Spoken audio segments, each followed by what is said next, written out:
Le troisième calibre de la manufacture, c'est-à-dire qu'on l'appelle l'EPM03, est né en 2021. Le mouvement EPM03, on l'a d'abord fait pour la marque Pékinier, pour répondre à la demande du marché qui souhaite des montres un peu plus petites. Donc le fait de faire un mouvement un peu moins compliqué et un peu plus petit, ça nous a permis de répondre à la demande du marché.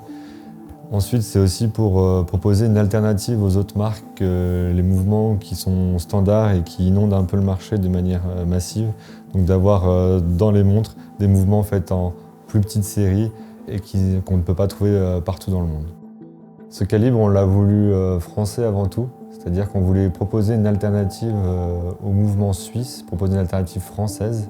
Donc il a 72% des composants qui viennent de France et 100% des composants viennent dans un rayon de 80 km autour de la manufacture. Ce mouvement, on le voulait fin, donc il fait 4,2 mm d'épaisseur et 28 mm de diamètre. Il a aussi une autre spécificité, c'est qu'il n'est pas interchangeable avec aucun mouvement, c'est-à-dire qu'on voulait que la marque qui fasse le choix de choisir un mouvement français la garde et ne puisse pas changer de marque de mouvement au gré du vent. C'est-à-dire qu'on travaille vraiment en collaboration avec les marques qui veulent avoir ce mouvement dans leur montre. Quand on a créé le mouvement EPM03, on a voulu apporter des spécificités supplémentaires par rapport à ce qu'on trouve sur le marché. C'est-à-dire qu'on a 65 heures de réserve de marche. Ensuite, on a un remontage du mouvement très efficace avec un inverseur avec le système Peloton, qui est plus connu sous le nom de Magic Lever. Le gros avantage qu'il a, c'est qu'il permet d'avoir un mouvement très fin et très peu d'usure. C'est-à-dire que les inverseurs, on sait très bien, c'est vraiment le gros point noir des mouvements dans l'horlogerie.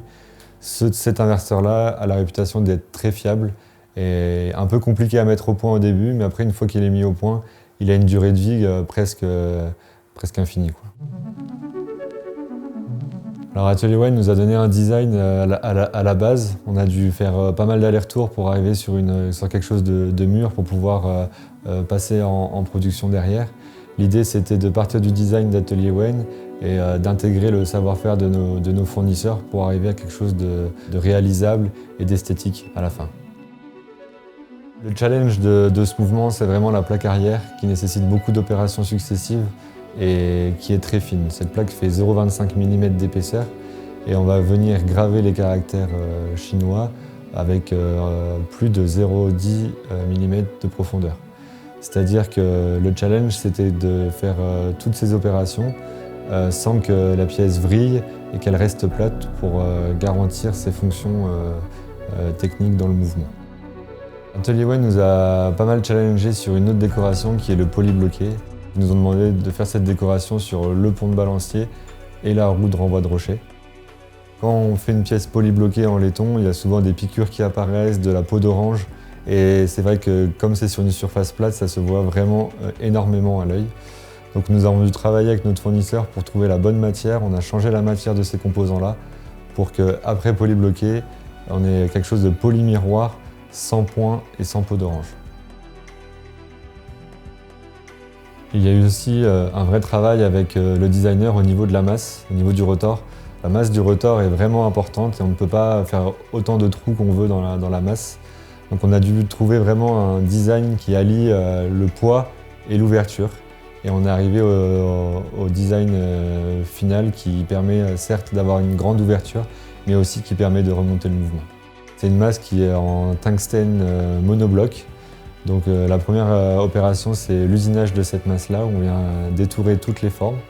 Ensuite, on va venir faire au laser une texture qui tenait à cœur à Atelier Wayne, c'est un grainé. Et ensuite, on va venir traiter la masse appliquer un plaquage d'or 5N. Le rotor, c'est une finition particulière, c'est-à-dire qu'il y a d'abord un colimaçonnage sur le dessus de la masse et sur le chanfrein.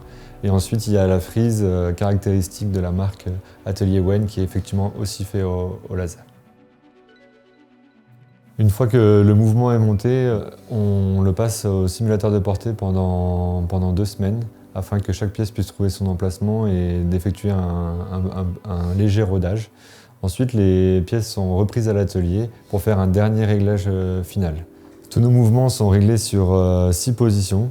Et chaque position est réglée entre -4 et +6 secondes par jour, avec une moyenne à plus ou moins 2 secondes par jour. Grâce à ce réglage vraiment très fin, nous pouvons passer les tests de l'Observatoire de Besançon vraiment très facilement et avoir la certification Viper avec un taux de rebut vraiment très faible. Alors quand on conçoit un mouvement, c'est pas pour une durée faible, c'est-à-dire un mouvement il est fait pour durer 20, 30, 40 ans. C'est-à-dire que quand on conçoit un mouvement, quand on le fabrique, on achète des composants en quantité pour pouvoir assurer la réparation sur le long terme. La manufacture Pékinier, c'est la fabrication de mouvements, mais c'est aussi la réparation. Nous avons un service après-vente très performant et avec assez de composants qui permet de réparer la montre pendant toute la durée de sa vie.